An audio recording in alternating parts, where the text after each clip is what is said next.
অতিরিক্ত বাপের বাড়ি করার কারণে মেয়েটি সংসার হারালো। এর পরিণতি হলো ডিভোর্স।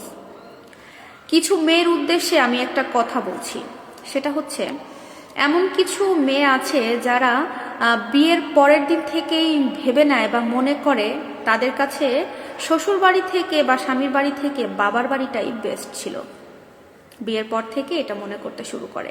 ডেফিনেটলি একটা ছেলে বা একটা মেয়ের জীবনে তার নিজের বাবার বাড়ি অবশ্যই বেস্ট থাকবে, কিন্তু এখানে ছেলেরা কিন্তু ছেলের বাড়িতে থাকতে পারে, কিন্তু আমাদের সমাজে মেয়েরা কিন্তু তার নিজের বাবার বাড়িতে সারা জীবন থাকতে পারে না। কারণ প্রত্যেকটা মেয়েকে কিন্তু একটা সময়ের পর বিয়ে করতে হয় এবং বিয়ের পরে তাকে চলে যেতে হয় তার শ্বশুর বাড়ি স্বামীর বাড়ি। তো এর মানে কি দাঁড়াচ্ছে? এর মানে এটাই দাঁড়াচ্ছে যে আল্লাহ পাক বিধান অনুযায়ী কিন্তু এটাই দিয়েছেন যে একটা মেয়েকে বিয়ের পরে মানে জীবনের শেষ পর্যন্ত, মৃত্যুর আগ পর্যন্ত কিন্তু ওই স্বামীর বাড়িতেই থাকতে হয়, তাই না? তো কিছু মেয়ে কি করছে, বিয়ে হয়ে যাওয়ার পরে বাবার বাড়িতে অতিরিক্ত মানে দাপট রেখে দিচ্ছে, টান রেখে দিচ্ছে। হ্যাঁ, আপনার টান থাকবে না কেন? বাবার বাড়িতে টান থাকবে, আপনি যাবেন, আপনি ঘুরতে যাবেন, হয়ে গেল। কিন্তু আপনার অতিরিক্ত টান থেকে যদি আপনার নিজের সংসারে অশান্তি তৈরি হয়, সেটা তো আসলে আপনার করা উচিত না। আপনার যদি বাবার বাড়িতে বড় ভাই ভাবি থাকে, আপনি সেখানে যাবেন, ঘুরতে যাবেন, আপনি তাদের কাছে এখন মেহমান। বিয়ে হয়ে যাওয়ার পরে একটা মেয়ে কিন্তু ভাই ভাবির কাছে বা বাবার বাড়িতে একটা মেহমান হয়ে যায়। কিন্তু অতিরিক্ত টান এই জিনিসটা কিন্তু থাকা একদমই মেয়েদের জন্য খুবই খারাপ একটা বিষয়। বিয়ের পরে আপনি যদি আপনার বাবার বাড়িতে আপনার ভাই ভাবির কাছে গিয়ে 1 মাস থাকেন, মোটামুটি ঠিক আছে, তারা বিহেভিয়ার ঠিক রাখতে পারবে। কিন্তু আপনি 1 মাসের জায়গায় 2 মাস 3 মাস থাকলে কিন্তু তাদের বিহেভিয়ার অটোমেটিক্যালি চেঞ্জ হয়ে যাবে।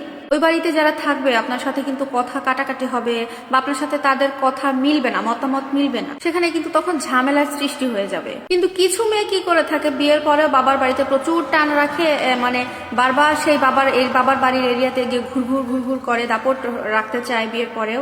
এমনকি তারা এমন ভাবও করে যে তাদের হাজব্যান্ড সহ হাজব্যান্ডের যাবতীয় সমস্ত কিছু নিয়ে এসে বাবার বাড়িতে তারা রেখে দিবে। এরকম ভাবও কিন্তু কিছু মেয়েদের মধ্যে পাওয়া যায়। আপনারা আবার কিন্তু আমার কথা মুখ থেকে কেড়ে নিন না, আমি কিন্তু সব মেয়েদের কথা বলি নাই। আমাদের সমাজে কিছু কিছু মেয়েদের এরকম ঘটছে এবং আমরা চোখের সামনে সেটা দেখতে পাচ্ছি, তাই আপনাদের সাথে শেয়ার করা, যাতে অন্যান্য আপুরা বা মায়েরা বোনেরা এই ভুলটা না করে থাকে। আমাদের সমাজের যে নিয়ম, সেই নিয়মটা তো আমাদের মানতে হবে নাকি? একটা মেয়ে যদি চায় যে তার জামাইকে নিয়ে বাবার বাড়িতে থাকবে, সেখানে আপনি আপনার জামাইয়ের উপর দাপট দেখাবেন, আপনি তার উপরে ছুরি ঘোরাবেন বাড়ির সবাইকে নিয়ে, এটা তো হতে পারে না। আপনার স্বামীরও তো একটা আত্মসম্মান বোধ আছে, তাই না? আর সেও তো চাইতে পারে যে আপনাকে নিয়ে তার বাবা মায়ের বাড়িতে থাকবে। এটাই নিয়ম। একটা মেয়ে তো বিয়ের পরে তার স্বামীর বাড়িতেই মৃত্যুর আগ পর্যন্ত থাকবে, এটাই কিন্তু হয়ে আসছে বা হবেও। যেটা নিয়ম সেটাই তো হবে, তাই না? আপনার যদি এতই বাবা মায়ের প্রতি টান থেকে থাকে বা বাবার বাড়িতে টান থেকে থাকে, তাহলে আপনি বিয়ে করলেন কেন? আপনি বিয়ে না করে আপনার বাবার বাড়িতে থেকে যেতে পারতেন।